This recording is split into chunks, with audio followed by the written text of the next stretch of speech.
وجعلنا من بين أيديهم سدا ومن خلفهم سدا فأغشيناهم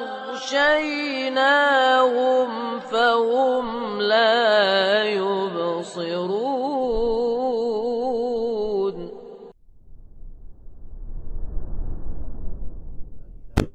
الله وحده لا شريك له وأشهد أن محمدا عبده ورسوله بعثه الله رحمة للعالمين وحجة على الخلائق أجمعين صلى الله عليه وعلى آله وأصحابه والتابعين ومن تبعهم بإحسان إلى يوم الدين.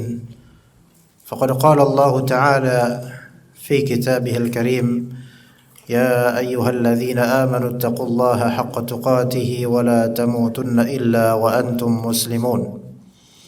فإن أصدق الحديث كتاب الله وخير الهدي هدي محمد صلى الله عليه وسلم وشر الأمور محدثاتها وكل محدثة بدعة وكل بدعة ضلالة وكل ضلالة في النار.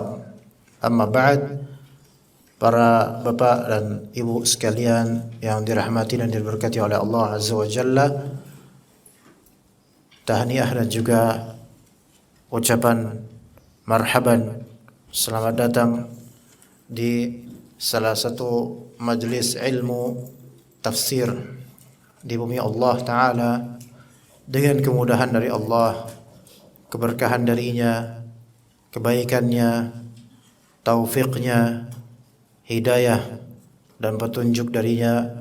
Kita berkumpul kembali di majelis ini yang kita berharap kepada Rabbil Alamin agar menjadikan majelis ini sebagai majelis ilmu yang terucapkan di lisan, terdengar di telinga sebagai hujjah penguat posisi kita di akhirat nanti, bukan sebagai hujjah melemahkan keadaan kita di akhirat nanti. Kita mohon kepada Allah Azza wa Jalla agar Al-Quran ini menjadi syafi', pemberi syafaat untuk kita di hari akhir, mempermudah perjalanan kita sampai ke sirat, kemudian hingga menuju surga Allah Azza wa Jalla. Dan kita memohon kepada Allah Ta'ala semoga Al-Quran ini menjadi petunjuk terbesar, terbaik dan terindah ketika kita menjalani kehidupan ini tanpa tafakkur, tadabbur dan mengamalkan Al-Quran, maka siapalah kita. Dan Allah Subhanahu wa Ta'ala merintahkan kita semua untuk mentadabburi Al-Quran. Afala yatadabbaruna Al-Quran walau kana min 'indi ghairillahi lawajadu fihi ikhtilafan katsira. Dan tidakkah mereka mentadabburi Al-Quran? Sekiranya Al-Quran ini bukan dari sisi Allah, mereka akan mendapatkan di Al-Quran ini perselisihan yang begitu banyak. Begitu juga Allah Ta'ala berfirman, فَإِن تَنَازَعْتُمْ فِي شَيْءٍ فَرُدُّهُ إِلَى اللَّهِ وَالرَّسُولِ إِن كُنتُمْ تُؤْمِنُونَ بِاللَّهِ وَالْيَوْمِ الْآخِرِ. Jika kalian saling berselisih, maka kembalikanlah hukum kepada Allah dan Rasulnya jika kalian menginginkan Allah dan hari akhir. Ya, jika kalian beriman kepada Allah dan hari akhir. Maka jemaah sekalian rahimakumullah, tidaklah langkah yang yang Allah Ta'ala berikan hidayah pada langkah kita, dimulai dari bahkan mandinya kita menuju majlis, persiapan kita menuju majlis, starting motor ataupun memanaskan mobil, atau berjalan menuju majlis, global dan terperincinya, melainkan di setiap helai dari serpihan gerakan-gerakan tersebut, insyaallah ada nilainya di sisi Allah Ta'ala.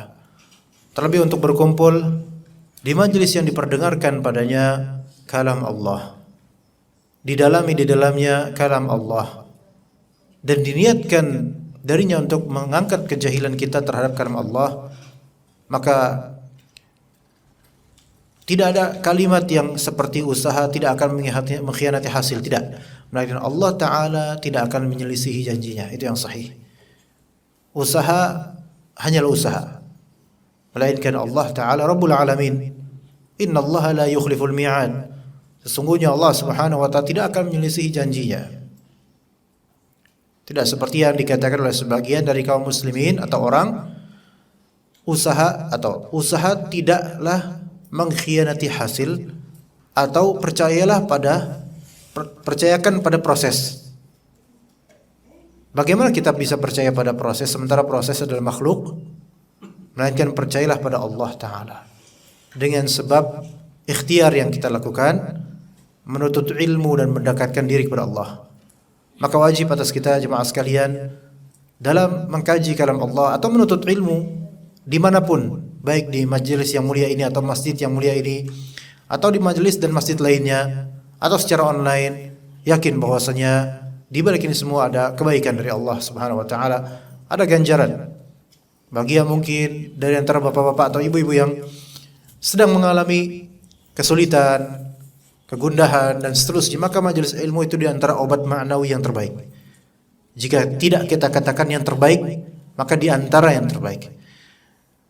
Karena di majelis ilmu, terutama di rumah Allah Subhanahu wa Ta'ala, Allah Subhanahu wa Ta'ala mengirim malaikat-malaikatnya, dan disitulah tercermin bahwasanya Allah Ta'ala merahmati orang-orang yang menuntut ilmu. Kajian kita kali ini sebagaimana disepakati oleh panitia hafizahumullah, kita akan membahas kitabullah. Kitab yang akan kita bahas adalah kitabnya Allah, Al-Quran Al-Karim.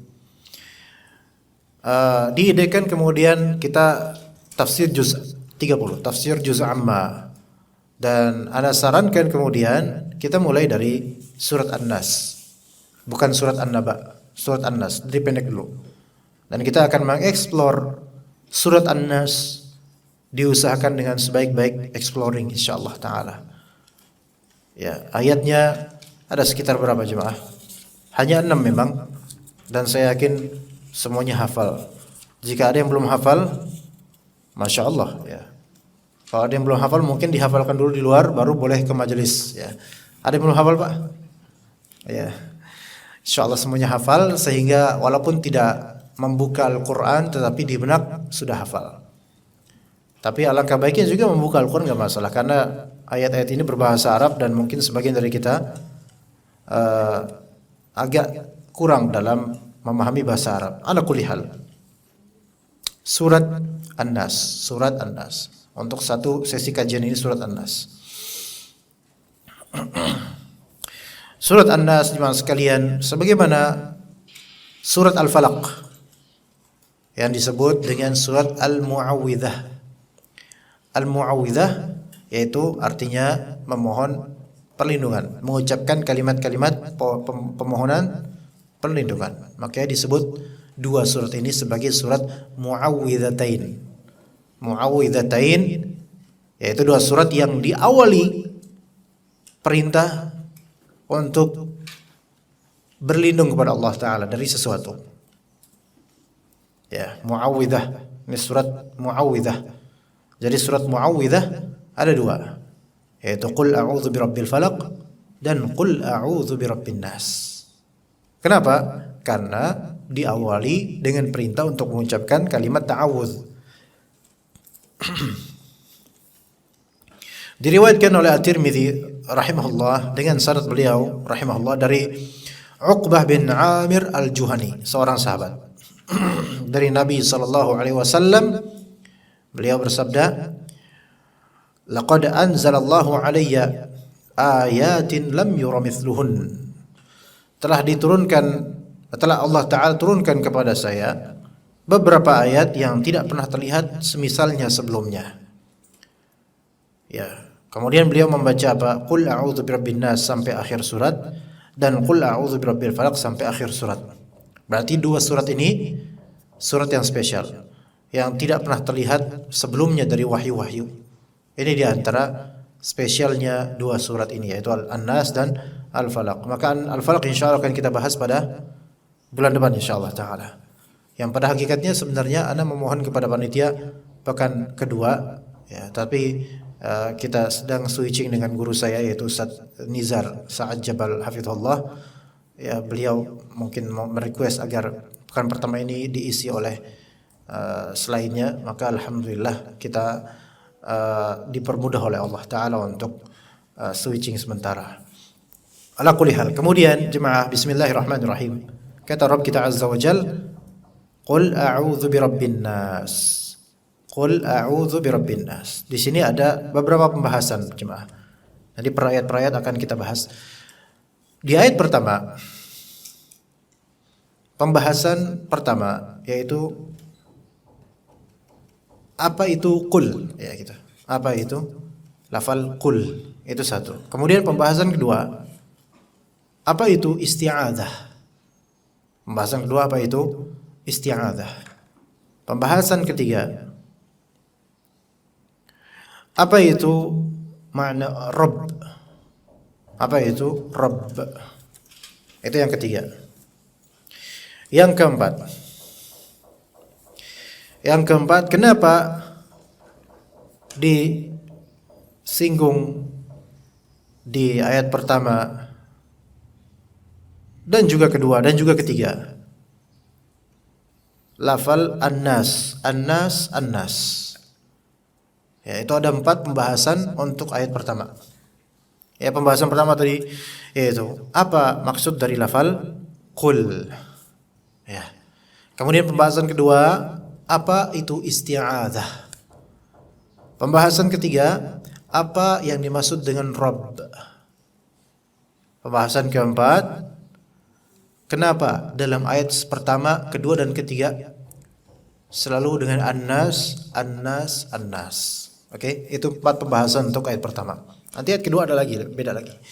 Taib. Yang pertama dari pembahasan ayat pertama, apa makna atau maksud dari lafal qul? Kita bahas lafal qul jemaah. Qul itu adalah fi'il amr, perintah.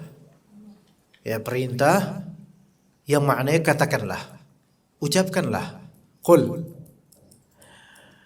Dan di antara hal yang perlu sekali dikoreksi atas banyak dari kaum muslimin, pengucapan lafal qul ini perlu dikoreksi. Ya jemaah, suara saya jelas, ibu-ibu jelas ya, Bu? Alhamdulillah. Tapi kajiannya jelas nggak kira-kira Ibu? Jelas insyaallah. Ya, kita kajiannya pakai taksimat atau pembagian-pembagian supaya lebih terstruktur, ya. Qul, yang perlu dikoreksi atas kaum muslimin dari pembacaan lafal qul ada 2 sisi. Ya, itu, yang seperti itu bagus itu. Qul, nah itu benar itu. Ya, dari sisi pengucapan huruf qaf dan dari sisi pengucapan lam yang mati. Lam sakinah atau lam disukunkan. Pengucapan huruf qaf, sebagian dari kita, dan ini koreksi yang penting sekali, qaf tidak ditunaikan haknya. Apa itu? Maksudnya gimana jemaah? Kurang apa tuh? Kurang meletok? Hah? Kurang medok? Kurang gimana? Kurang dalam, ya. Kurang jero. Yaitu makhrajnya itu kurang ke tenggorokan, dia masih di awang-awang mulut. Kul, kul. Salah. Dan ini termasuk lahan jali, kesalahan yang jelas. Dan merubah makna. Merubah lafal, huruf, dan merubah makna. Dan ini berbahaya. Maksud saya berbahaya di sini ya tentu ya, semoga diberi uzur ya, karena ya kita orang Indonesia gitu kan, tapi harus belajar. Yang benar qaf, qul, qa, qul, bukan kul. Beda. Ku dengan ku. Itu kita nggak belajar tajwid, tapi ini perlu untuk saya sampaikan. Kenapa begitu? Karena maknanya itu domplang, Pak. Qul artinya apa? Katakanlah. Kul apa artinya? Makanlah. Jauh. Kul. Kata Nabi SAW, ya ghulam, kul biyaminik. Sammillah wa kul biyaminik wa kul mimma yalik. Sammillah, sebutlah nama Allah. Kul biyaminik, apa artinya? Makanlah dengan tangan kananmu. Wa kul mimma yalik, makanlah apa yang dekat padamu. Ini kul, makanlah. Masa kalau gitu, kul a'udzu birabbin nas berarti makanlah. A'udzu birabbin nas. Ini yang perlu diperhatikan, apalagi imam ya. Semua dari bapak-bapak itu imam. Minimal imam buat keluarganya. Nanti kalau misalnya imam tarawih atau imam salat malam di keluarganya, Bismillahirrahmanirrahim. Kul a'udzu, kul. Disuruh makan berarti. Enggak, di sini kul. Itu yang pertama dan itu yang populer banyak, bahkan sebagian imam. Ya. Kemudian dari sisi yang huruf lam sakinah. Kadang-kadang ada yang kemudian mengkolkolahkan huruf lam sukun. Nah, ini dari mana sumbernya?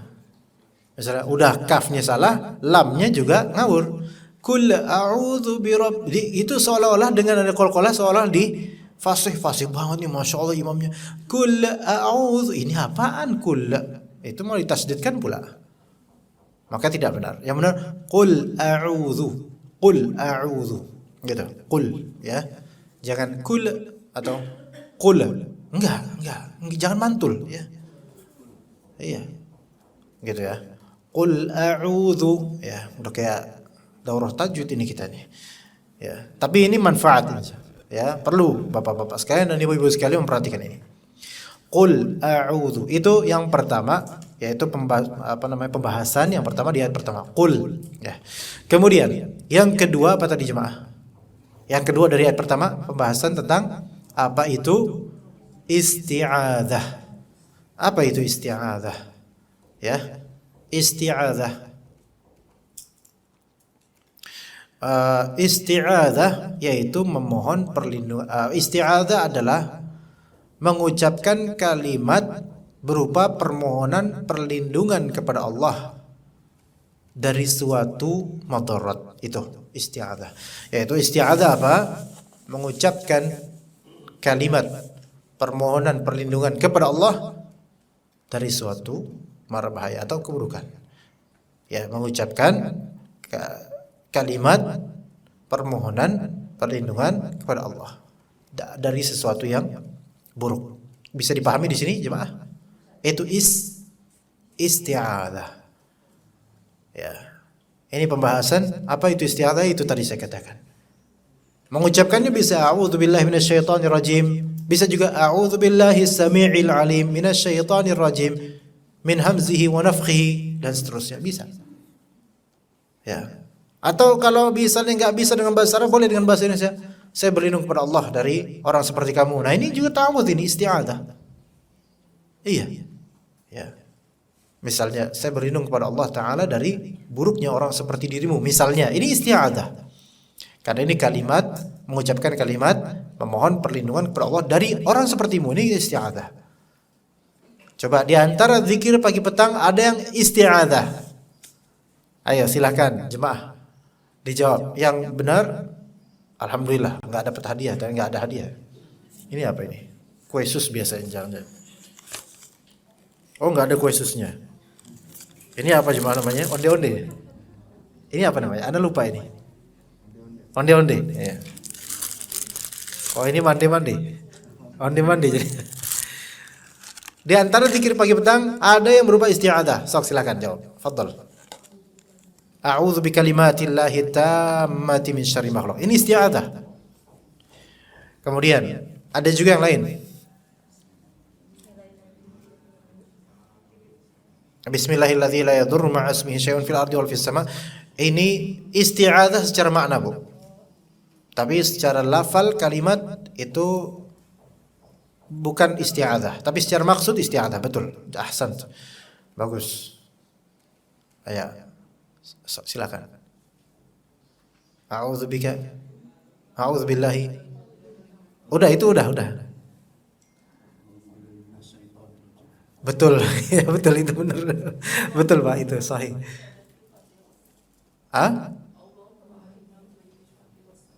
Allah Fatir samawati wal ardh wa kulli syai'in mulka asyhadu kemudian A'udzubika min syarri nafsi wa min syarri syaitani wa syirki wa naqtarifa ala nafsi su'an wa ajruhu ila muslim, termasuk alhamdulillah. Ada a'udzubika minal kasali wa su'il kibar. Itu juga termasuk. Lafal a'udzu atau na'udzu. Bagaimana dengan lafal abu'u laka bi ni'matika alayya? Apakah itu isti'adzah? Bukan. Itu termasuk dalam doa apa itu namanya? Sayyidul istighfar. Allahumma anta rabbi la ilaha illa anta khalaqtani wa ana 'abduka wa ana 'ala 'ahdika wa 'adika mastata'tu. Habis itu apa? A'udzubika min syarri ma sana'tu. Nah, itu termasuk ta'awudz, isti'adzah. A'udzubika min syarri ma sana'tu, itu isti'adzah. Tapi abu laka bi ni'matika alayya itu namanya i'tiraf, bukan isti'adzah. I'tiraf itu pengakuan. Abu laka bi ni'matika alayya, saya mengakui ya Allah tentang nikmat-nikmatmu terhadap diri saya. Wa abu bi dzambi, saya mengakui dosa-dosa saya. Gitu ya. Jadi a'udzubika min syarri ma sana'tu itu isti'adzah juga. Jadi isti'adzah ini kita sudah dapat banyak contoh alhamdulillah. Ya. Itu makna isti'adzah. Ada juga nanti istilah lainnya jemaah. Ada istilah istighatsah, ada istilah isti'anah. Ya. Ada istilah isti'anah, istighatsah. Apa bedanya isti'anah, istighatsah, isti'adzah? Mau tahu atau enggak jemaah? Kalau enggak mau tahu saya lanjut aja nih. Mau tahu? Mau tahu Pak? Bapak mau tahu enggak Pak? Tapi saya enggak mau ngasih tahu gimana Pak. Ya, jadi ada isti'adzah tadi sudah ya. Sekarang istighatsah. Istighatsah ini seperti isti'adzah, tapi istighatsah ini talabul ghauts, atau bisa dikatakan mengucapkan kalimat permohonan pertolongan dari mara bahaya atau dari keburukan. Ada sedikit perbedaan coba. Kalau isti'adzah, ingat isti'adzah yang tadi, mengucapkan kalimat permohonan perlindungan kepada Allah dari suatu keburukan. Mohon perlindungan kepada Allah dari keburukan. Kalau istighatsah, memohon kepada Allah pertolongan dari keburukan, baik sedang dialami ya, biasanya untuk hal yang sedang dialami, bukan. Kalau isti'adzah itu, kalau isti'adzah lebih umum, baik yang sedang dialami atau yang berpotensi akan mengalaminya. Itu isti'adzah. Faham nggak di sini bedanya? Istighatsah itu biasanya ketika kita sedang kena musibah, mengalaminya. Biasanya begitu, walaupun sebenarnya bisa disamakan aja sama isti'adzah, tapi biasanya begitu istighatsah. Ya, istighatsah. Talabul ghauts, talabun najat, meminta keselamatan, meminta pertolongan dari mara bahaya ini atau kesulitan ini. Ini istighatsah. Sebutkan kalimat istighatsah di antara sunnah Nabi sallallahu alaihi wasallam. Di doa zikir pagi petang. Fadhal.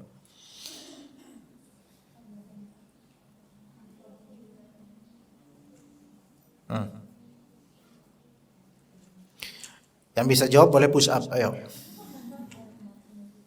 Fadhal Pak, fadhal.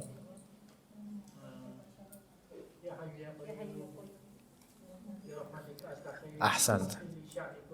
Wala takilni. Masya Allah, barakallahu fik. Ahsantum, jazakallah khairan. Ya Hayyu ya Qayyum birahmatika astaghits. Dengan rahmatmu saya. Ini berarti ya Hayyu ya Qayyum, di sini ada 3 kali tawasul. Dalam lafal ya Hayyu ya Qayyum birahmatika astaghits ada 3 kali tawasul. Tawasul pertama ya Hayyu, menyeru nama Allah, menyeru Allah Ta'ala dengan menyebut namanya Al-Hayy, ya Hayy, wahai yang maha hidup. Ya Qayyum yang kedua, tawasul yang kedua, menyeru Allah Ta'ala dengan namanya Qayyum. Qayyum itu yang maha berdiri sendiri dan mengurus segala sesuatu tanpa lelah. Ini Qayyum. Ya Hayyu ya Qayyum. Tawasul ketiga yaitu tawasul dengan sifat Allah, birahmatika, dengan sifat rahmat. Jadi ada 3 kali tawasul.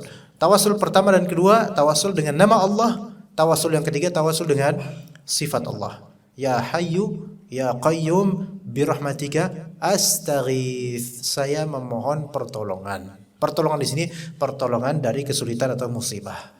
Makanya kemudian kalimatnya aslih li sya'ni kullahu wa la takilni ila nafsi tarfata ain. Aslih li, yaitu perbaikilah buat saya sya'ni kullah, seluruh urusan saya. Wa la takilni ila nafsi tarfata ain, dan jangan engkau serahkan urusan saya itu kepada diri saya sendiri sekejap mata pun. Artinya ya Allah, urusin semuanya Allah. Berilah taufik untuk segala urusan saya. Ini namanya termasuk du'aul istighatsah. Jadi jemaah, kita itu sebenarnya tidak perlu ngumpulin banyak orang untuk istighatsahan. Iya beneran. Karena sebenarnya di zikir pagi petang, kita tuh bisa istighatsahan dengan lafal yang sesuai sunnah, dan itu jauh lebih berkah dibandingkan kita membuat-buat. Ya begitu jemaah. Maka coba yang sunnah dulu deh diamalkan rutin, jangan dibuat-buat yang baru. Ya, istighatsah. Baik. Kemudian apalagi setelah istighatsah tadi pembahasan yang dijanjikan? Isti'anah. Ya, isti'anah yaitu artinya, maksudnya isti'anah kepada Allah artinya adalah apa? Yaitu memohon pertolongan, dan ini global sekali. Segala permintaan pertolongan kepada Allah itu masuk ke dalam isti'anah. Ya, ini lebih global dibandingkan istighatsah dan isti'adzah. Kalau istighatsah dan isti'adzah itu diucapkan ketika atau akan mengalami kesulitan. Ya, isti'adzah dan istighatsah itu diucapkan ketika atau akan mengalami kesulitan atau memohon perlindungan dari kesulitan, itu keburukan. Itu istighatsah dan isti'adzah. Tapi kalau isti'anah itu lebih global daripada itu. Isti'adzah lebih global karena artinya segala bentuk memohon pertolongan pada Allah, itu isti'anah billah. Iya. Bisa dipahami di sini cuma bedanya. Sekarang kalau misalnya kita doa mutlak, habis sholat duha kita doa kemudian minta semua, ya Allah, tolong saya, berikan saya ilmu yang bermanfaat hari ini ya Allah. Ini minta tolong enggak? Berarti ini isti'anah. Apakah ini istighatsah? Bukan. Isti'adzah? Bukan. Bisa paham ya insyaallah ya? Taib. Doa di penghujung salat. Doa yang diajarkan oleh Nabi kita alaihi salatu wassalam kepada Muadz bin Jabal. Allahumma a'inni ala dzikrika wa syukrika wa husni ibadatik. Ini apa namanya? Istinawan ayo. Isti'anah. Ya. Setelah itu ada doa lagi. Allahumma inni a'udzubika min adzabi jahannam wa min adzabil qabr wa min fitnatil mahya wal mamat wa min fitnatil masiihid dajjal. Allahumma inni a'udzubika berarti isti'adzah. Isti'adzah. Bapak-bapak gimana Pak? Kok anteng baik Pak? Tapi paham insyaallah Pak ya? Alhamdulillah. Isti'adzah. Nah, isti'anah dan isti'adzah atau istighatsah, mana yang lebih global tadi? Isti'anah. Kaidahnya, seluruh isti'adzah dan istighatsah adalah isti'anah. Tapi tidak semua isti'anah berubah isti'adzah atau istighatsah. Oke, di sini bisa dipahami atau tidak? Seluruh isti'adzah dan istighatsah itu bagian dari isti'anah. Tapi tidak semua isti'anah berubah istighatsah dan isti'adzah, enggak mesti. Ya. Ya, gitu. Karena minta pertolongan itu bisa dalam rangka mencari manfaat atau mencegah madarat. Adapun kalau misalnya isti'adzah dan istighatsah itu hanya dalam rangka mencegah madarat. Itu. Ya Allah, tolonglah saya, berilah saya taufik dalam menuntut ilmu. Ini masuknya bab apa? Isti'anah. Gitu ya. Baik. Jadi itu isti'adzah, istighatsah, isti'anah sudah dikuasai belum Bu? Insyaallah ya. Paham bedanya semua ya? Iya. Ya. Kalau istiqomah itu apa? Ya lempeng lurus. Istirahat. Nah, ini istirahat. Tidur ya. Taib. Itu pembahasan kedua dari ayat pertama. Pembahasan ketiga. Apa makna Rabb? Rabbin nas, Rabb. Rabb. Dan ini nama Allah Ta'ala Rabb itu mencakup seluruh nama. Ya, maksudnya nama di antara nama Allah yang menjamak seluruh makna dari nama-nama lainnya. Tapi Rabb ini intinya berkisar pada Khaliq, Malik, Raziq, Mudabbir. Ya. Jadi pemaknaan Rabb Tuhan, ya Tuhan. Itu global maksudnya adalah Khaliq, Malik, Raziq, Mudabbir. Atau bisa Khaliq, Malik, Mudabbir, Raziq. Ini kan semua nama Allah semua ini. Yang mana seluruh nama Allah itu kembali juga ke sini. Gitu loh. Jadi kalau ditanya, Tuhan itu apa sih maksudnya? Gitu loh. Rabb itu apa sih maksudnya? Maksudnya adalah dialah Khaliq, dialah Malik, dialah Mudabbir, dialah Raziq. Selesai. Gitu. Kita mau dimaknai enggak satu-satu ini jemaah? Makna ya. Khaliq itu apa? Pencipta. Jadi Rabb pencipta. Malik pemilik. Iya. Allah pencipta segala sesuatu? Iya. Allah pemilik segala sesuatu? Iya. Mudabbir pengatur. Mudabbir artinya pengatur. Ya. Mudabbir. Kemudian yang keempat apa tadi? Raziq. Raziq pemberi rizki. Bagaimana kronologinya? Allah sebagai Rabb, Rabbul Alamin, Rabb semesta alam, Rabb untuk seluruh makhluk. Yaitu dialah Al-Khaliq. Dialah yang menciptakan. Karena dia menciptakan, maka siapa pemiliknya? Ya dia juga, yaitu dialah Malik.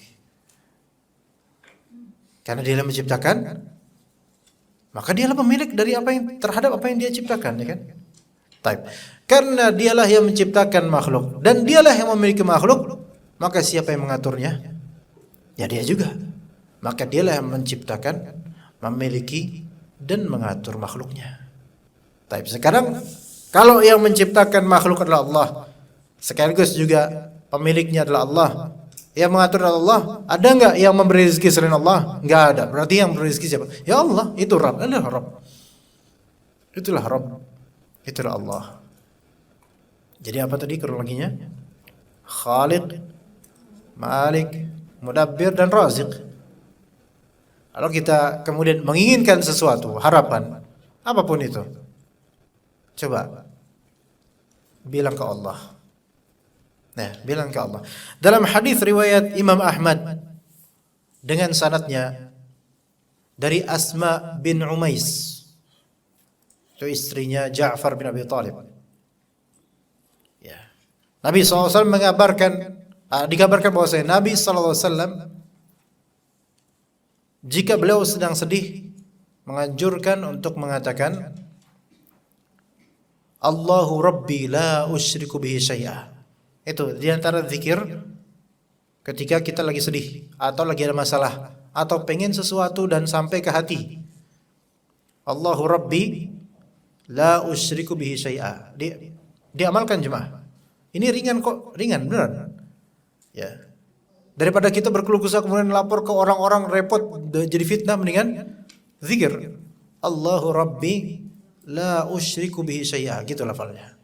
Bisa tolong diucapkan setelah saya? Hah? Boleh, Pak? Allahu Rabbi, ayo. La usyriku bihi syai'a.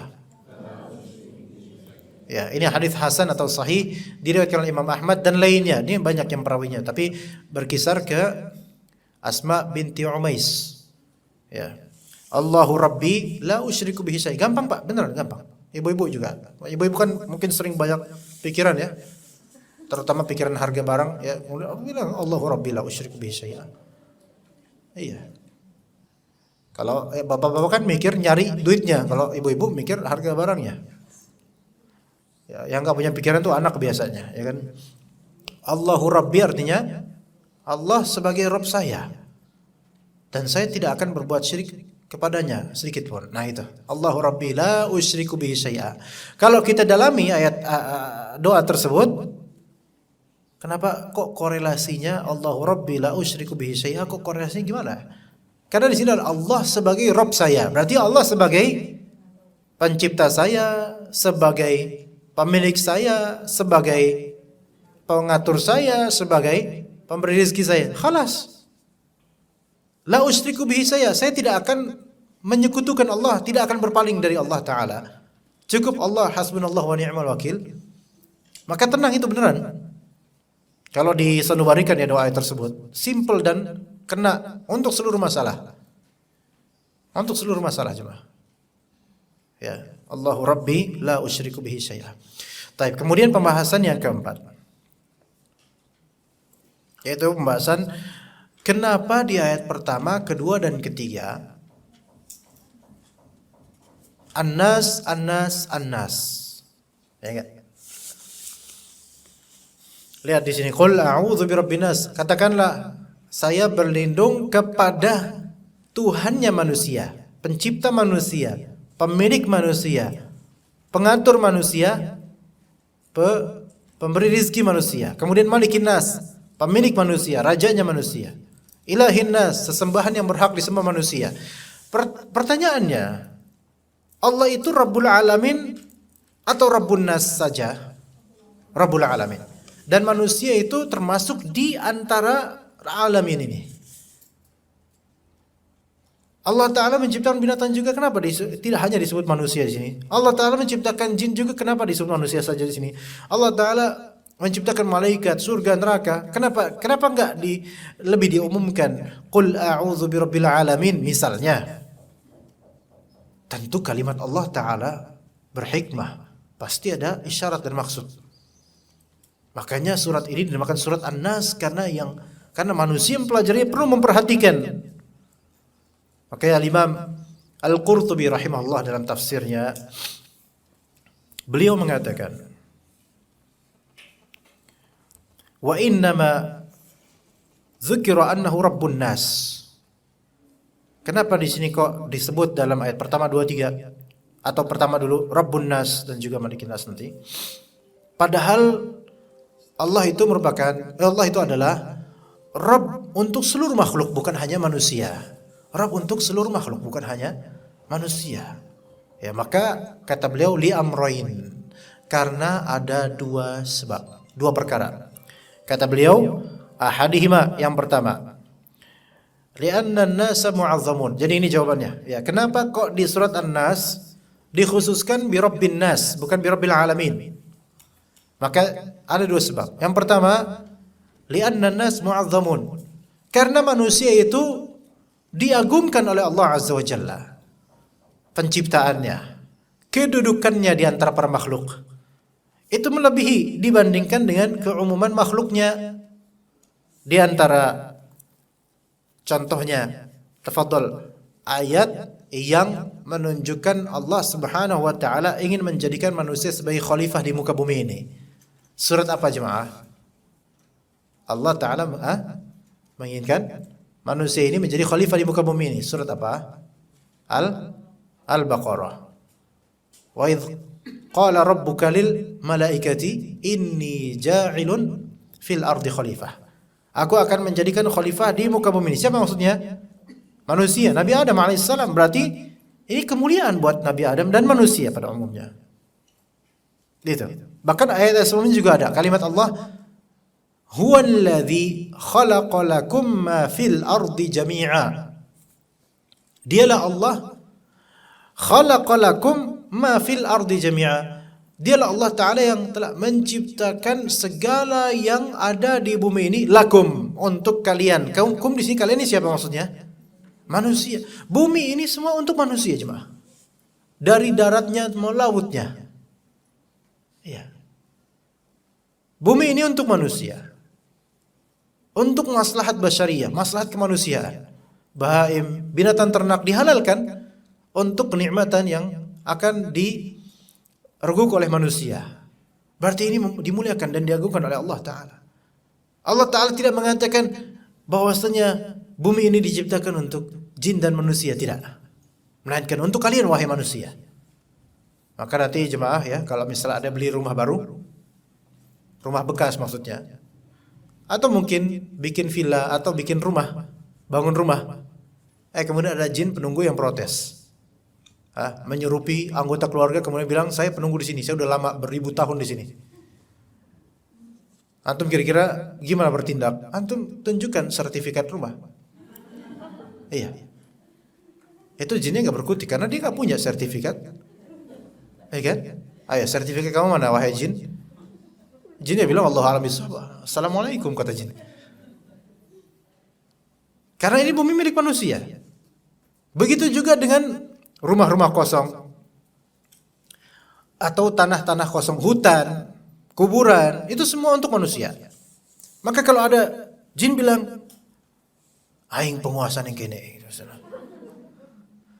saya penguasa di sini. Enggak, antum bilang coba kaflingannya mana wahai jin? Mana buktinya kalau kamu penguasa sini? Enggak, pokoknya aing punya pasukan di sini. Ya marah dia kemudian. Jangan percaya. Kalaupun dia udah lama di situ misal ya, maka hak manusia adalah mengusirnya. Iya beneran. Hatta dia udah beranak pinak di situ, punya kerajaan ya, tetap. Tapi sekarang laut itu manfaatnya buat siapa jemaah? Manusia. Kemudian laut selatan itu dikuasai oleh Nyi Roro Kidul, Cikidul, ya, dikuasai oleh Cikidul.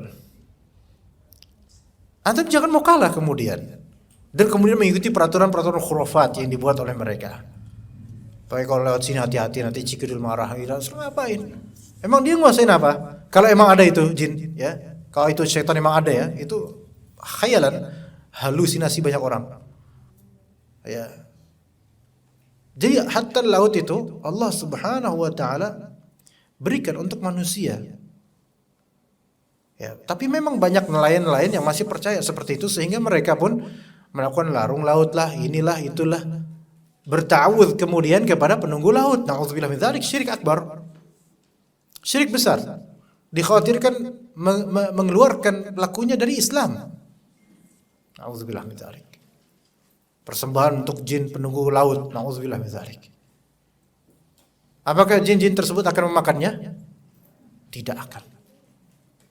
Iya. Begitu. Ya, jadi kita berlindungnya kepada Allah. Karena manusia ini diagungkan oleh Allah Ta'ala, diberikan fasilitas. Maka jangan mau ngalah sama makhluk yang kastanya di bawah. Begitu. Ini gini aja nih jemaah. Kalau misalnya kita ini posisi sebagai direktur, manajer, kan punya ruangan khusus ya.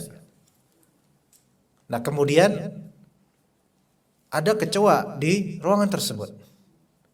Kira-kira antum ngalah nggak pak? Waduh ada kecoa, biarin dah dia emang penunggu lama di sini.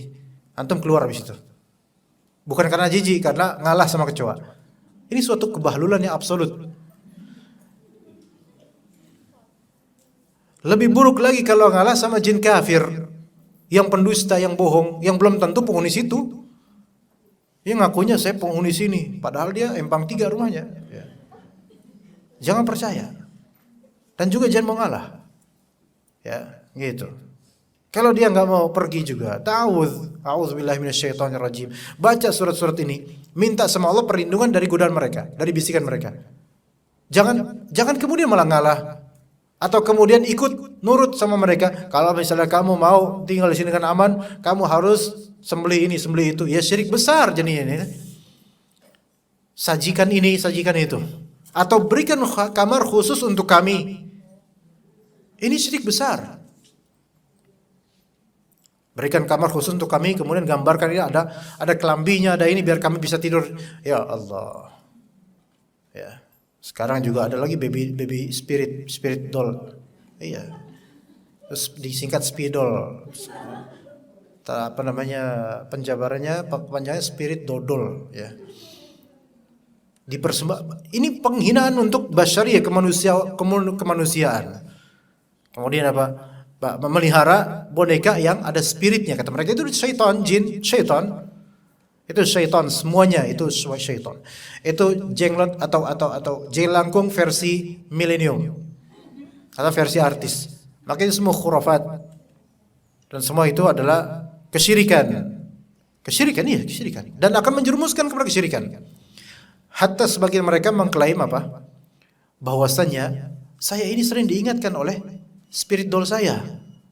Diingatkan apa? Diingatkan supaya beramal saleh, dibangunin dan masya Allah. Ajib ini spirit doll. Iya, luar biasa. Tapi kita ketahui bahwa itu semua adalah khutuwat syaitan. Semua itu adalah langkah-langkah syaitan untuk menjerumuskan manusia kepada kekufuran dan kesyirikan. Wallahi itu maksudnya. Ya, jadi enggak ada dari itu kebaikan. Wallahi enggak ada. Jadi manusia ini jangan mendowngrade kasta mereka setelah Allah Ta'ala memuliakan mereka. Kata Allah Ta'ala di surah Al-Isra, وَلَقَدْ كَرَّمْنَا بَنِي آدَمَ وَحَمَلْنَاهُمْ فِي الْبَرِّ وَالْبَحْرِ وَرَزَقْنَاهُمْ مِنَ الطَّيِّبَاتِ وَفَضَّلْنَاهُمْ عَلَى كَثِيرٍ مِّمَّنْ خَلَقْنَا تَفْضِيلًا. Ini di surat Al-Isra ayat kesekian ya. Ayat ke-70. Ya. Ini menjadi dalil bahwasanya darat dan laut itu buat kita manusia, bukan buat jin. Walaqad karramna, ya betul kalau misalnya memang iblis itu singgasananya di atas laut, tafadhol. Tapi ya, kita nggak usah ngurus itu. Ya. Hati-hati loh kalau lewat situ. Apa? Singgasana iblis, tahu dari mana? Mana iblisnya? Iya emang di atas, tapi di mana? Enggak tahu, Allah alam, dan enggak usah dipikirin. Laut Selatan, singgasananya Nyi Roh Kidul. Enggak, kadzib semua. Itu dusta, bohong. Iya. Coba bayangkan Nyi Roh Kidul punya singgasana di pantai selatan. Coba, di mana? Di dalam laut atau di atas laut cuma? Bingung kan? Di atas laut enggak pernah kelihatan, di dalam juga kelelep kan? Kemudian keluar dari laut kemudian pakai kereta kencana. Sama pasukannya, kudanya bukan kuda laut, kuda darat. Coba kuda laut yang nongol. Kemudian rambutnya terurai, masya Allah, pakai hair dryer versi apa kok bisa langsung kering? Kembennya juga bisa langsung kering, itu mesin cuci versi apa bisa kayak gitu? Semua khurafat, ditipu sama dukun, kebodohan yang maksimal itu. Manusia jangan mau. Kemudian kata Allah, walaqad karramna bani Adam, kami muliakan anak Adam. Kemudian wa hamalnahum fil barri wal bahr. Kemudian wa hamalnahum, kami bawa manusia itu di darat dan di laut. Kami angkut mereka. Siapa yang mengangkut manusia di darat? Yang membuat kita stabil di darat? Allah. Wal bahr, di lautan. Siapa yang membuat kita itu stabil kapalnya dan perahunya di lautan? Allah. Lalu ngapain kita kemudian berkiblat ke penunggu pantai lah, penjaga pantai biarin tugasnya dia jagain pantai, udah kelas. Penjaga pantai maksudnya penunggu laut bukan penunggu pantai. Penunggu laut. Baik Cikidulnya atau Blorongnya atau siapa lagi itu namanya itu. Samsul atau siapalah namanya terserah lah. Ya, khurafat semua itu. Kalau memang betul ada jin di sana, maka kita manusia itu jangan merendahkan diri kita terhadap mereka. Karena mereka itu makhluk Allah. Dan makar mereka itu lemah. Makar mereka itu baru kuat terhadap orang-orang yang menjadikan mereka sebagai teman atau sebagai sesembahan. Nauzubillah min dzalik. Wa razaqnahum minat thayyibat. Kami rezekikan mereka dari hal-hal yang baik, baik di darat maupun dari laut. Wa faddalnahum 'ala katsirin mimman khalaqna tafdhila. Kami unggulkan mereka manusia di atas banyak makhluk yang kami ciptakan dengan kelebihan yang sempurna. Di antara contohnya kelebihan manusia ini, jamaah. Bulu. Ya, Syekh Utsaimin rahimahullah ketika beliau membahas kitab Bulughul Maram di Kitabun Nikah, kalau tidak salah. Ya, di Kitab Nikah atau lainnya. Beliau menyebutkan di antara kelebihan Kitabun Nikah, kitab Al-Libas, bukan nikah, tentang pakaian. Di antara mazia atau kelebihan manusia dibandingkan dengan hewan adalah dari segi bulu.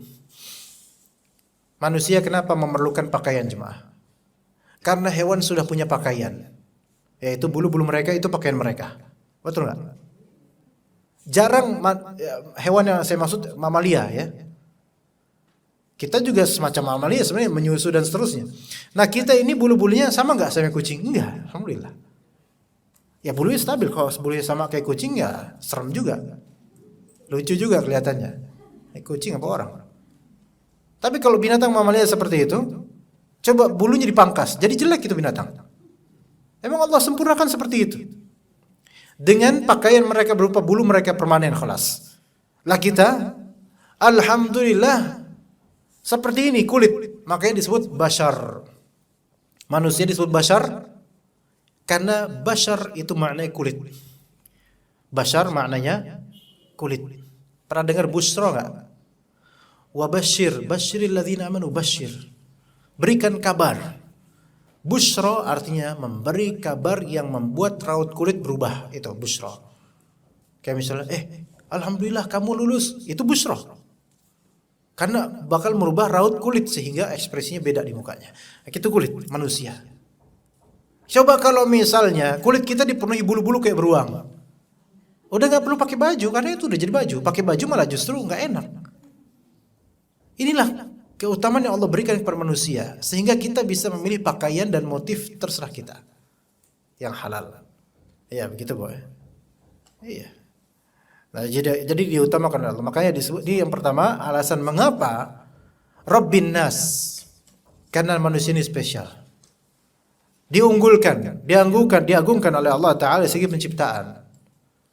Kemudian alasan kedua kata Al-Qurtubi. Nah, alasan pertama ini positif untuk manusia, kelebihan manusia. Alasan yang kedua, li'annahu amrun bil isti'adzati min syarrihim. Karena di surat ini ada perintah untuk meminta perlindungan dari keburukan manusia juga. Karena di surat ini ada perintah untuk berlindung kepada Allah Ta'ala dari keburukan manusia juga. Makanya akhirnya apa? Minal jinnati wan nas. Jadi selagi manusia itu dimuliakan oleh Allah dengan penciptaan yang baik, tapi di sisi lain manusia itu memiliki keburukan yang sesama manusia pun juga saling berlindung pada Allah daripada mereka. Itu yang kedua. Jadi di antara manusia ada para raja manusia yang zalim. Penguasa manusia yang zalim ada. Di antara manusia ada orang-orang dhaif dan fakir yang juga zalim, mencuri dan semisalnya. Dan kita berlindung. Di antara mereka ada yang berwatak keras, ada yang tidak kompromian, ada yang ringan tangan dari segi kekerasan, ada. Maka berlindung kepada Allah dari keburukan manusia juga. Di antara manusia juga ada pembisik, pengajak kepada kesesatan dan semisalnya. Berlindung kepada Allah dari mereka. Qul a'udzu birabbin nas. Berarti ayat pertama sudah selesai, jemaah. Ini udah hampir sejam. Kira-kira lanjut atau gimana, Bu? Ya, jemaah. Lanjut. Ada tanya jawab enggak kira-kira? Kalau ada pertanyaan dipersiapkan dulu, nanti biar tiba-tiba sesi pertanyaan langsung berikan, ya. Karena kadang-kadang saya tiba-tiba sesi pertanyaan, ya. Enggak ada tanyaan, Anda pulang, ya gitu. Ya, jadi persiapkan dari sekarang. Tapi kemudian yang kedua, ayat kedua, Malikin Nas. Itu hanya satu pembahasan saja, Malikin Nas, yaitu apa itu Malik? Ya, apa itu Malik? Boleh dua pembahasan nggak masalah ya. Dua pembahasan, yaitu apa itu Malik? Yang pertama, apa itu Malik?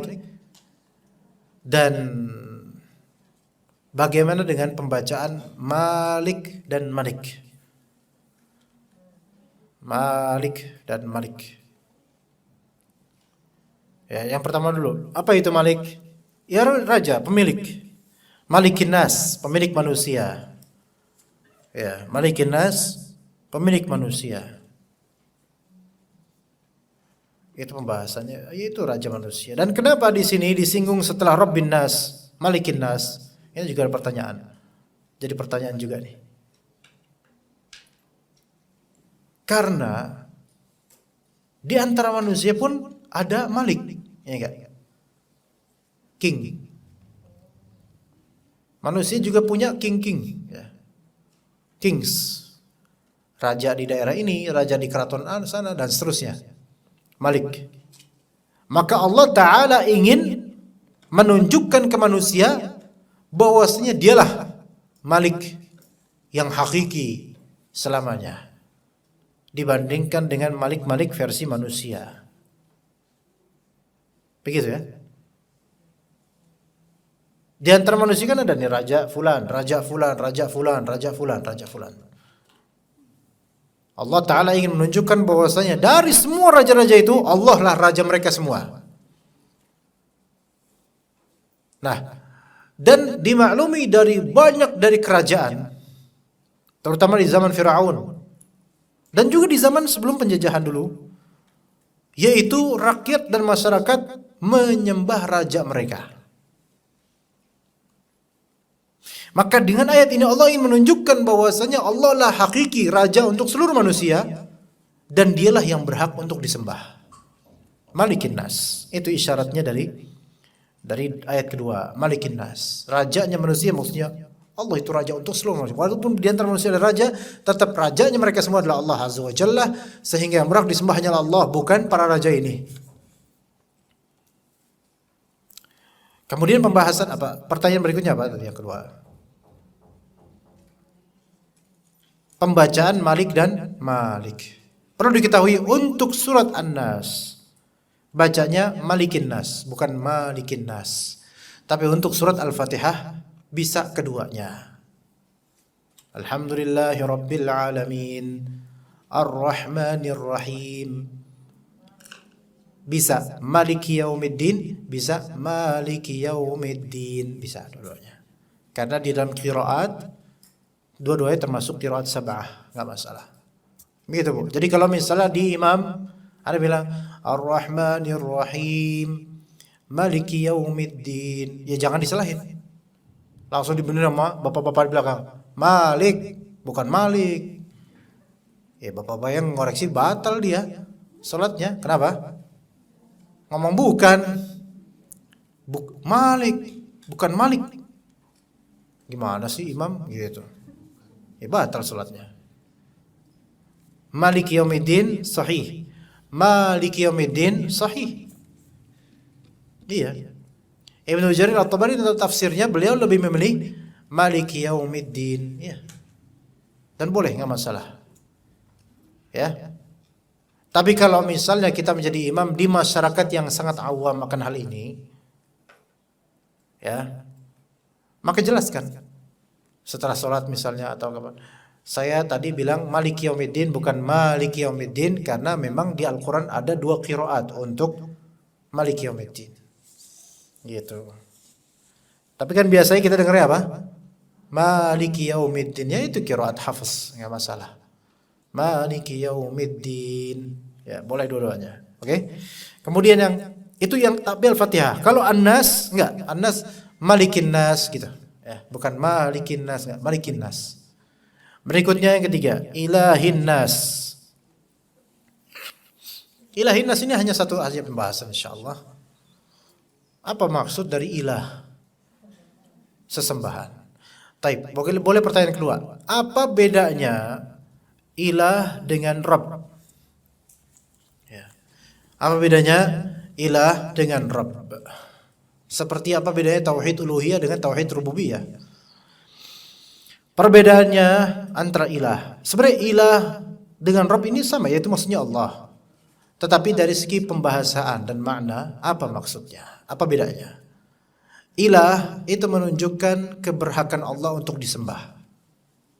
Adapun Rabb itu menunjukkan Allah Ta'ala sebagai Rabb, sebagai pelaku untuk penciptaan, kepemilikan, pengaturan, pemberi rezeki dan seterusnya. Ya. Adapun ilah tadi apa? Menunjukkan atau mengisyaratkan keberhakan Allah untuk disembah. Berarti ilah ini menunjukkan adanya tuntutan agar manusia menyembah Allah. Ilah. Adapun Rabb, adanya di dalamnya ada isyarat tuntutan agar manusia itu mengandalkan Allah. Gitu ya. Begitu juga dengan Malik. Jadi dalam lafal Rabbin Nas dan Malikin Nas itu ada tuntutan agar manusia mengandalkan Allah atas segala perkara, untuk segala perkara. Adapun Ilahin Nas di sini ada isyarat tuntutan agar manusia hanya menyembah Allah saja. Ya. Jadi ayat pertama dan kedua juga konsekuensinya tuntutan agar manusia jangan berbuat syirik dalam hal mengandalkan selain Allah Ta'ala. Dalam hal mengandalkan selain Allah Ta'ala dalam urusan. Adapun ayat ketiga Ilahin Nas yaitu isyarat jangan berbuat syirik dalam hal menyekutukan Allah dalam peribadatan. Itu. Baik, kemudian ayat keempat coba. Kata Rabb kita Azza wa Jal, min syarril waswasil khannas. Berlindung kepada Rabb manusia, rajanya manusia, sesembahan manusia. Min syarril waswasil khannas, dari keburukan al-waswas al-khannas. Al-waswas al-khannas.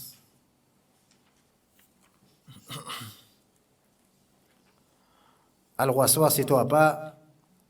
Al-khannas itu apa? Kita maknanya begini, ummahat atau para aba. Waswas dan khannas bisa dua makna. Ya ini pembahasan. Kita bagi aja pembahasan. Pembahasan pertama untuk ayat keempat. Apa maksud dari syarr? Syarr. Min syarril waswasil khannas. Syarr. Kelihatannya keren ya, syarr gitu ya. Kayaknya bagus nih buat nama anak ya. Jangan. Artinya syarr itu nggak bagus ya. Itu syarr. Apa maksud dari syarr? Kedua, bagaimana menafsirkan al-waswas al-khannas? Itu ya, dua itu aja. Yang pertama, apa itu syarr? Syarr itu artinya keburukan. Jamaknya syurur. Wa na'udzubillahi min syururi anfusina. Kita berlindung kepada Allah Ta'ala daripada apa? Keburukan-keburukan diri kita. Syurur. Wa min sayyiati a'malina. Baik. Syarr. Ya. Itu insyaallah jelas. Kemudian bagaimana menafsirkan al-waswas al-khannas? Ada dua cara menafsirkan al-waswas al-khannas. Ada dua maksud, dua jalan. Jalan yang pertama, memaknai al-waswas al-khannas sebagai sesuatu. Ya. Yang kedua, memaknai al-waswas al-khannas sebagai pelaku. Ya, yang pertama menafsirkan apa? Memaknai al-waswas al-khannas sebagai sesuatu. Yang kedua, memaknai al-waswas al-khannas sebagai pelaku. Al-waswas al-khannas sebagai sesuatu bagaimana? Al-waswas berarti kalau sebagai sesuatu maknai apa? Al-waswas maknanya adalah waswasah, bisikan. Dari keburukan bisikan. Al-waswas maknai bisikan yang pertama. Makna kedua al-waswas adalah syaitan. Syaitan yang memberikan waswas. Syaitan. Al-waswas nama syaitan, nama suatu syaitan. Paham di sini? Tafsiran pertama al-waswas artinya apa? Was-was, cemas, bisikan. Makna kedua dari waswas apa? Nama syaitan yang bernama waswas. Syaitan namanya waswas. Ya. Di Indonesia makanya ada was-was. Aduh, was-was nih, cemas. Ya. Kayak nama awas itu juga dari was-was. Was-was, awas. Was-was. Ya. Tapi kalau WC bablas anginnya ini iklan. Nah, kemudian khannas itu gimana memaknainya? Nah, khannas sebenarnya khannas itu sifat. Khannas itu suatu sifat. Seperti apa sifatnya? Makna khannas itu sebenarnya kathirul ikhtifa, yaitu sering bersembunyi, terselubung atau sering bersembunyi. Jadi min syarril waswasil khannas. Al waswas yang makna pertama tadi apa? Bisikan atau waswas, kecemasan, bisikan. Al khannas berarti bisikan yang bersifat tersembunyi, terselubung. Itu makna yang pertama. Kalau makna yang kedua, min syarril waswasil khannas, al waswas nama setan, yaitu setan bernama dari keburukan. Saya berlindung pada Allah dari keburukan setan bernama waswas yang suka apa? Bersembunyi. Gitu maknanya. Min syarril waswasil khannas, saya berlindung pada Allah dari keburukan setan pewaswas yang suka bersembunyi. Iya. Setan tukang waswas itu suka bersembunyi dia. Ya. Bagaimana proses bersembunyi? Maju mundur. Iya. Disebut khannas kata para ulama karena dia suka maju mundur. Ketika manusia ini lalai, dia maju. Ketika manusia ini berzikir, dia mundur, gitu. Tapi nggak kelihatan. Ya kalau kelihatan ya susah juga, repot juga. Kalau kelihatan kita nggak kegoda dong, ya. Setan itu kalau kelihatan, manusia nggak kegoda dengan bisikannya. Coba misalnya mak lampir, ya. Mak lampir itu manusia apa setan sebenarnya jemaah? Atau setan berwujud manusia ya? Manusia dia sebenarnya. Mak comblang. Oh, kok ini disukai oleh banyak orang ini. Ya ini apa? Kuntilanak. Kuntilanak merah misalnya.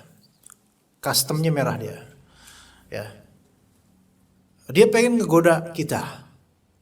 Menampakkan diri. Dan mengajak kepada kesesatan. Dan kita melihatnya dia mendekat. Lah kita kira-kira kita menjauh enggak? Menjauh, pasti menjauh.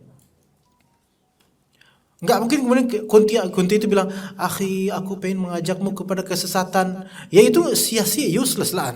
Ya ini bahlul juga nih setan ya, kayak gitu enggak bakal ikutan lah kita. Tapi hikmah dari Allah, jin ini enggak kelihatan.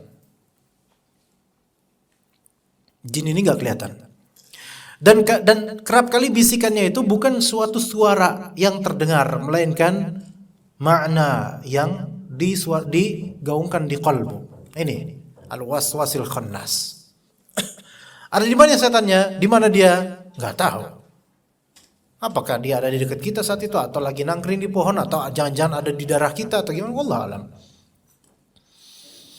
Tapi ketika kita berzikir dia pasti mundur. Syarril waswasil khannas. Maka al-waswas al-khannas ini lebih tepat kita maknai nama setan. Dia adalah setan bernama waswas dan seluruh setan itu tukang waswas, tukang memberi waswas yang maju mundur tergantung dengan kondisi kalbu kita.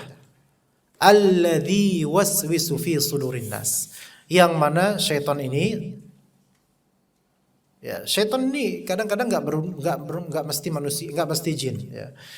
Alladzi waswisu fi sudurin nas. Yang yuwaswis berbuat apa? Memberikan waswas. Itu syubhat, kecemasan, kebingungan, bisikan-bisikan dan kadang-kadang keburukan dibungkus dengan kebaikan. Dan yuwaswisnya fi sudurin nas, di dada-dada manusia. Maksudnya di kalbu manusia. Di kalbu manusia. Taib. Apa korelasi misalnya kita tentang setan jin dari kalangan jin? Apa korelasinya dengan kalimat Nabi SAW? Inna syaitana yajri min ibni Adam majrad dam. Sesungguhnya syaitan mengalir di tubuh anak Adam melalui aliran darah. Dan ini hak. Apa korelasinya dengan sudurin nas, dengan dada atau jantung manusia? Ya, jelas korelasinya sangat erat dan real. Dan setelah di qalbu, ya, qalbu ini kan tempatnya jiwa, ilmu dan seterusnya, perasaan. Adapun otak, yaitu kepala, ini sekretariatnya qalbu. Namanya perusahaan kan apa-apa lewat sekretariat dulu, birokrasinya. Tapi intinya di qalbu intinya. Nah, syaitan itu suka ganggu kalbu manusia dan kemudian suka ganggu kepala. Ya, banyak darah kotor numpuk di kepala tuh. Itu setan suka tuh, darah kotor itu. Makanya sangat bagus bekam di kepala. Dan Anda termasuk yang betul-betul sudah pernah merasakan magnificentnya ketika suatu ketika pernah betul-betul diganggu sama mereka. Sebelum Covid pernah merasakan dan ketika Covid itu benar-benar Masya Allah itu setannya itu. Ketika Anda terkena Covid itu, qadarullah, Anda belum pernah melihat penampakan setan yang seperti itu di bayangan benak. Dulu ketika kena Covid nggak bisa tidur berhari-hari itu. Anda belum pernah ada setan tuh kayak gitu modelnya. Banyak gitu dan sekarang lupa kayak gimana. Saking jeleknya bentuk-bentuk setan itu. Sekarang lupa gimana. Ya, kemudian akhirnya di akhir-akhir Covid Anda menggundulkan diri. Ya. Untuk dibekam. Taib. Setan mengalir di peredaran darah. Dan memang di situ caranya setan untuk menguasai kalbu manusia. Ya, itu di antara caranya. Kalau kita mempelajari bagaimana venom injection. Venom injection itu berarti apa? Ayo Pak. Tahu nggak venom injection, Pak? Penyuntikan venom. Venom itu bisa. Bedanya venom dengan poison. Poison itu racun. Venom itu bisa. Racun itu bisa dengan melalui mulut, makanan, pencernaan. Karena kalau venom itu lewat darah. Itu bedanya, Pak. Makanya ular itu berbisa bukan beracun. Salah kalau bilang beracun. Karena bisa ular itu protein sebenarnya. Tapi protein yang tidak baik gitu kan. Ya jangan kemudian diminum.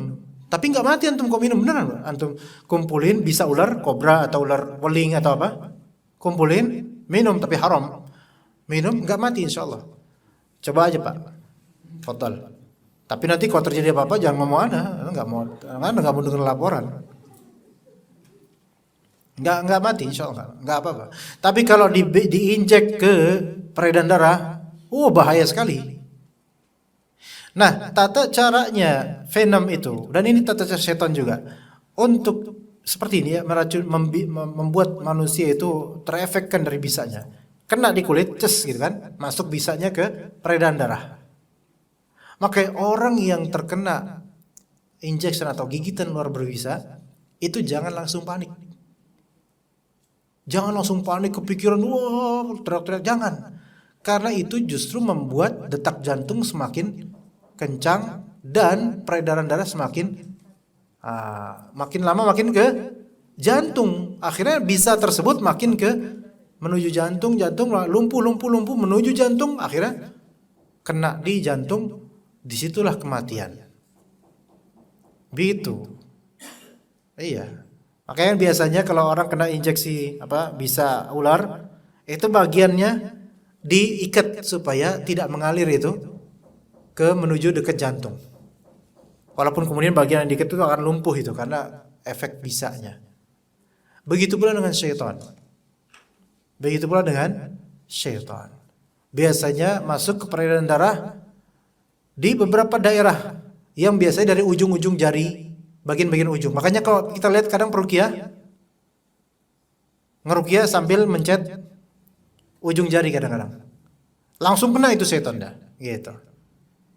Nah, kalau misalnya kita kena was-was syaitan yang mungkin baru di peredaran darah bagian tangan atau mana, kalau kemudian kita cemas, nggak zikir, bingung, itu lama-lama ke hati. Dikuasailah hatinya itu kemudian. Kenapa kebanyakan yang kesurupan itu perempuan dibandingkan laki-laki? Ya, kenapa Pak? Karena laki-laki kebanyakan nggak punya pikiran. Nggak maksudnya nggak baper. Maksudnya ada sesuatu, udahlah nggak gas, gampang lah, nggak sampai terbebani emosi, enggak.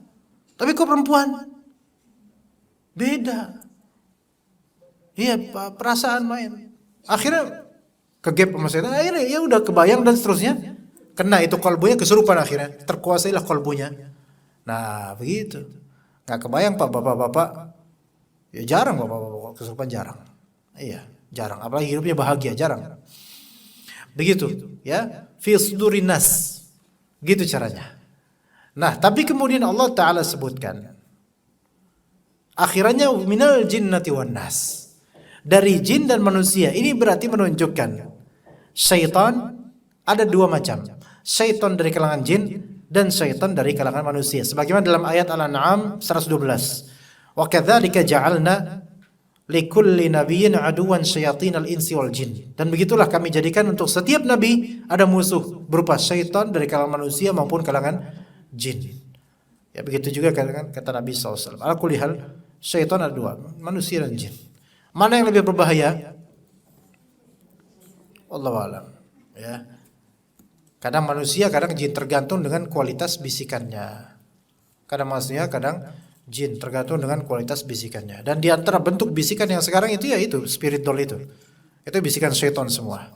Dan artis-artis yang mengikuti dan mengajurkan itu semua syaitan dengan rupa manusia. Itu mereka semua juga syaitan dengan rupa manusia. Wallahu taala alam. Untuk materi kita cukup sampai situ.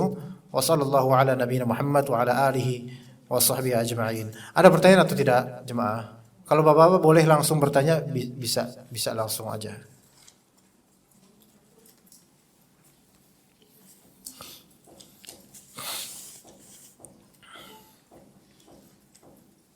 Ya, jazakallah khair. Assalamualaikum Ustaz. Waalaikumsalam warahmatullahi wabarakatuh. Ada pernah dengar dalil tentang larangan untuk meminta diruqyah. Lantas apakah ruqyah bisa dikategorikan perbuatan syirik? Di sini maksud dari dalil 70.000 orang yang masuk surga tanpa hisab, tanpa azab. Di antaranya hum la yastarqun. Mereka tidak minta ruqyah.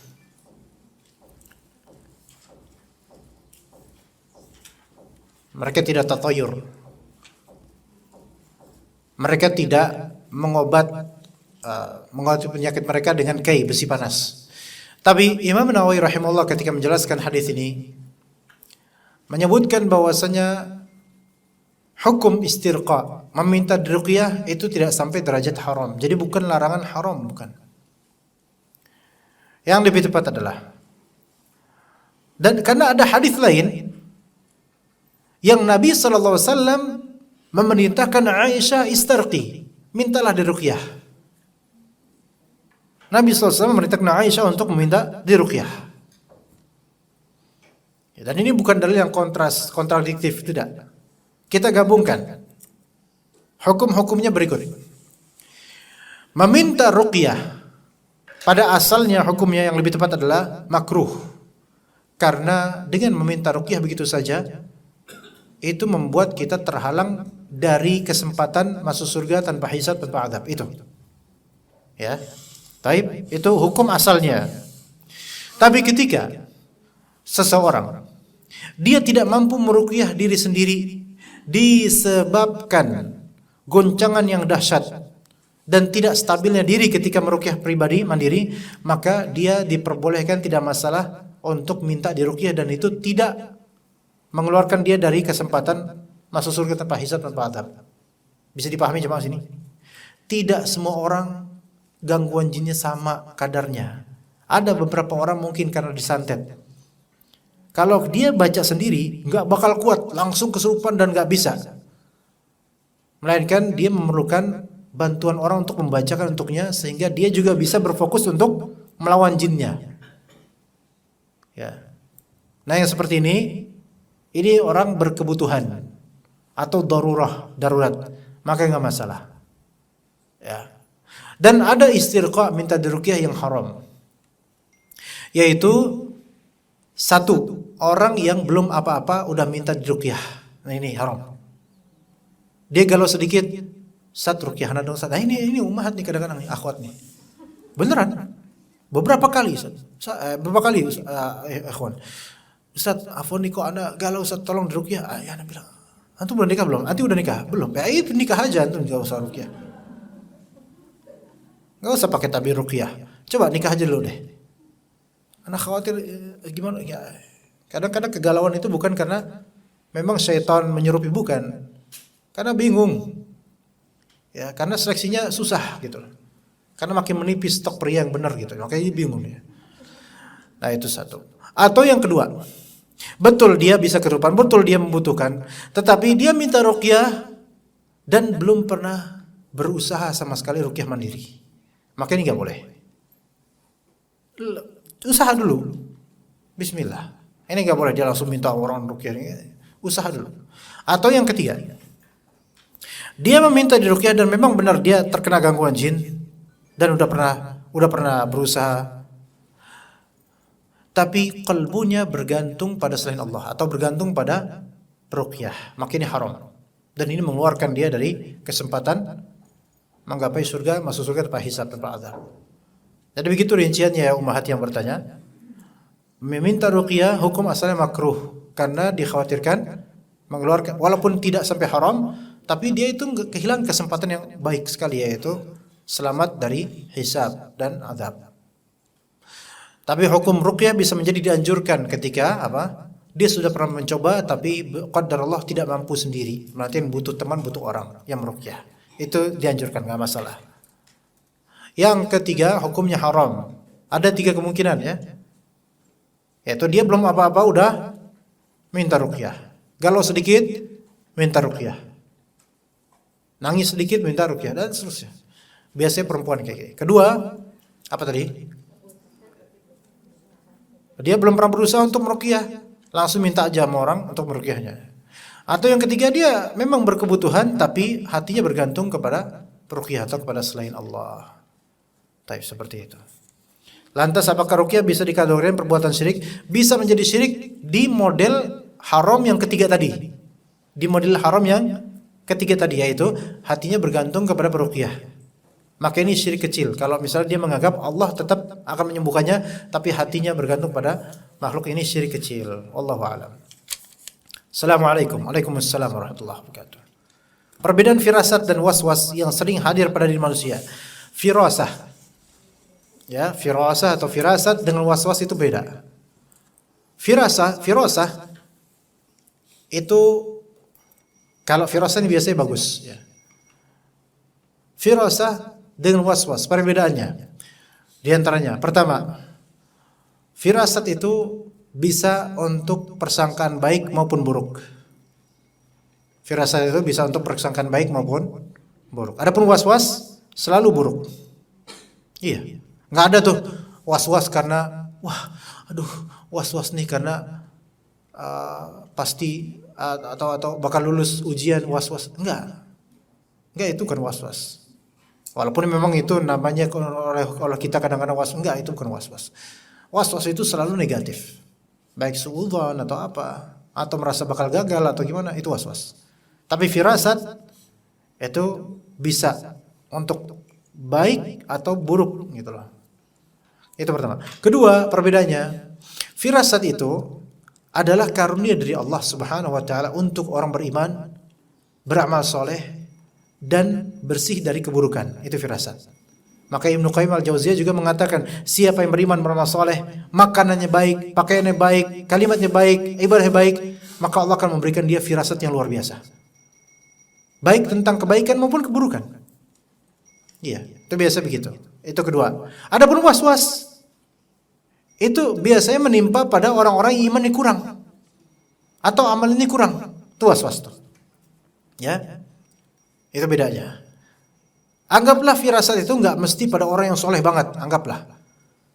Tapi firasat itu kerap kali berdasarkan pengalaman yang benar dan tinjauan yang tepat.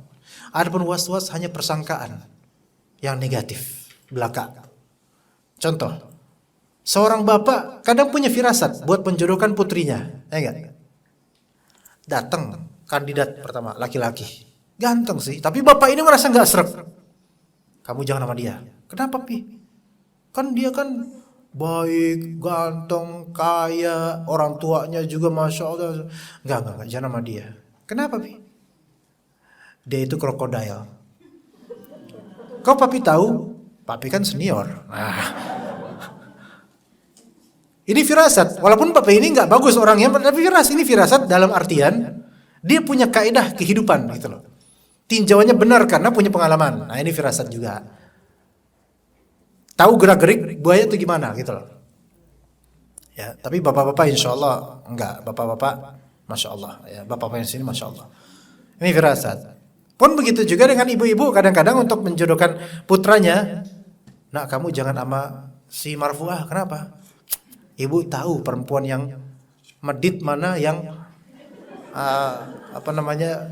yang ringan tangan mana, ibu tahu dah. Dari omongannya tahu. Loh kenapa? Karena ibu kayak gitu. Nah, ini firasat berdasarkan pengalaman pribadi. Jadi ya seperti ini nggak masalah insya Allah. Dan ini bukan was-was, bukan suudzon, karena memang sudah ada indikatornya yang kuat. Begitu, itu namanya bisa juga disebut firasat, ya. Begitu, wallahu a'lam. Wih, Masya Allah. Ya, kemudian pertanyaan bismillahirrahmanirrahim. Ustaz, apa tahapan yang harus disampaikan dalam mengajak kerabat untuk menegakkan sholat berjamaah bagi laki-laki di masjid? Ini yang bertanya perempuan ya berarti ya. Ada beberapa cara, ya tentu setelah minta sama Allah taufik buat mereka dan juga taufik dalam mengarahkan mereka. Tapi kemudian bisa dengan cara lainnya, seperti memberi kutaib. Kutaib itu buku kecil, buku saku. Memberi buku saku, ya, yang mana itu insya Allah akan dibaca. Buku saku, yang misalnya hukum sholat berjamaah misalnya, atau fadilah keutamaan sholat misalnya.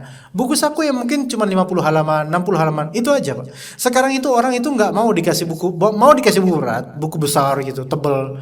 Tetapi untuk membaca itu orang nggak sempat biasanya. Maka cukup buku saku. Biasanya pustaka Ibnu Umar tuh yang kecil-kecil. Paling harganya 2.000, 5.000 gitu. Enggak, 10 ribuan gitu. Udah kasih, sisip kasih. Ini hadiah. Atau beli buah-buahan. Buket apa namanya itu yang buah-buahan parcel, tapi nggak pakai layernya ya, parcelnya aja, ya parcel ya. Kemudian sisipkan di dalamnya kutip kecil, hadiah gitu. Apalagi kalau misalnya ditaruh di dalam amplop, ya ada amplop, ya dalamnya kutip. Ya pertamanya dia pas buka duit nih, dibuka taunya nasihat, ya kan? Nggak kasih duit berapa ratus misalnya, ada kutipnya. Kira-kira dia ambil yang mana? Duitnya, itu dia masalahnya. Gini aja, duitnya di staples aja sama kutip tersebut. Truk, nah itu biar ambil dua-duanya. Nah, itu diantara caranya jemaah. Jangan meremehkan cara ini, karena kita nggak tahu kapan orang tersebut akan membacanya. Atau mungkin supaya tidak terlalu keras, karena kalau misalnya buku judulnya hukum sholat berjamaah itu seperti terang-terangan gitu, kayak mau menasihati langsung. Mungkin bisa dengan cara ada semacam gantungan yang bisa dikalung ini, doa zikir pagi petang atau doa setelah sholat fardu itu loh. Biasa digantung di sini loh. Apa sih namanya? Yang biasa dulu kalau umroh tuh kadang-kadang ada tuh buat gantungan di leher kita, petunjuk itu. Kan ada tuh yang kayak gitu tuh. Atau kutip kecil isi doa zikir pagi petang dan di dalamnya ada zikir setelah salat fardu. Itu tuh menarik beneran. Orang yang awam sekalipun tertarik loh dengan itu. Dia baca kemudian. Iya. Kemudian udah ada doa zikir setelah salat. Minimal dia tahu dulu itu. Nanti kapan-kapan suatu saat kalau misal ditimpa musibah, penyakit, mungkin dia akan rujuk dan akan melihat buku kecil itu. Jadi udah serahkan ke Allah. Itu diantara caranya. Karena kadang-kadang kalau pakai cara terus-menerus kita ajak, ayo Pak, ayo sholat. Itu kadang-kadang mereka lama-lama biasa. Biasa dia ngajak, biasa juga saya untuk menolak. Akhirnya udah nggak ada. Lama-lama, oh ya duluan, tiap hari duluan terus. Ya, itu diantara cara. Coba jangan cara itu. Assalamualaikum warahmatullahi wabarakatuh. Ustadz, adakah doa khusus untuk melembutkan hati orang lain seperti orang tua, suami dan lain-lain? Ada. Ya, ada. Di antara doanya Rabbana hab lana min azwajina wa dhurriyyatina qurrata a'yun waj'alna lil muttaqina imama. Hab lana min azwajina, azwaj pasangan.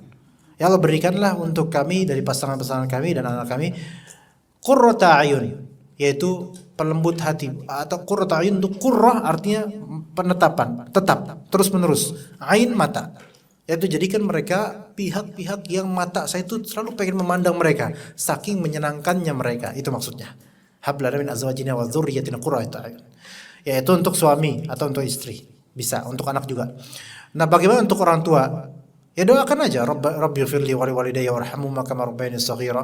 Berikan Allah, ya Allah berikanlah mereka hidayah, gitu aja. Iya, insyaallah Allah taala akan berikan mereka hidayah dan juga kita semua. Insyaallah cukup sampai sini insyaallah. Barakallahu fikum jami'an. Mudah-mudahan kita bisa ketemu lagi pada bulan mendatang di tafsir surat Al-Falaq. Barakallahu fi ulumikum wa fi a'malikum wa sallallahu ala nabiyyina Muhammad wa ala alihi wa sahbihi ajma'in. Subhanakallahumma bihamdika asyhadu an la ilaha illa anta astaghfiruka wa atubu ilaik. Assalamualaikum warahmatullahi wabarakatuh.